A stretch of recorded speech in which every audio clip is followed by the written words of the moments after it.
जो रिसर्च है उससे पता चलता है कि हमारे जिस्म में जो जरासीम या उसको क्या कहेंगे, वायरस को जरसूमे, वायरस इस्तेमाल होता है। हाँ, वायरस जरासीम से अदना हालत है जिंदगी की, जिसमें जिंदगी की सारी इलामतें नहीं पाई जाती, कुछ पाई जाती हैं, और ये सबसे ज्यादा मुश्किल चीज है, इसलिए कि ये बहुत जल्द अपने रूप बदलता है और इसमें म्यूटेशंस बहुत होती हैं, और एवोल्यूशन का प्रोसेस सबसे ज्यादा तेज अगर अमल दिखाता है तो वायरस में दिखाता है। तो बाज़ तहकीकात से ये पता चलता है कि जब एक वायरस, मसलन नज़ले का वायरस है, नज़ला जरासीम से नहीं होता, वायरस से होता है।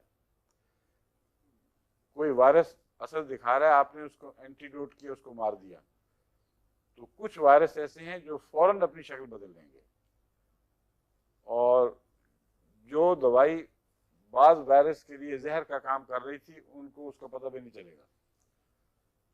नई दवाई ईजाद करें तो वायरस एक और शक्ल में पैदा हो जाता है।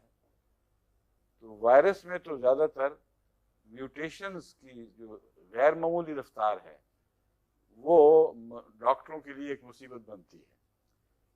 यहाँ तक कि इन्फ्लुएंजा के वायरस कहते हैं इतने बदलते हैं कि एक मौसम में भी कुछ से कुछ होते चले जाते हैं। आज एक दवा ने काम दिया, कल ना दिया।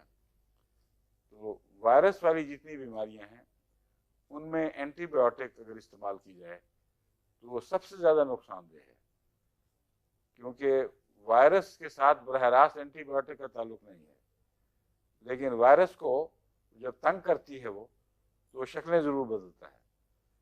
और सबसे ज़्यादा जो शर फैलाया है एंटीबायोटिक ने, वो वायरस को तक़वियत देने में और वायरस की शक्लें बदलाने में है।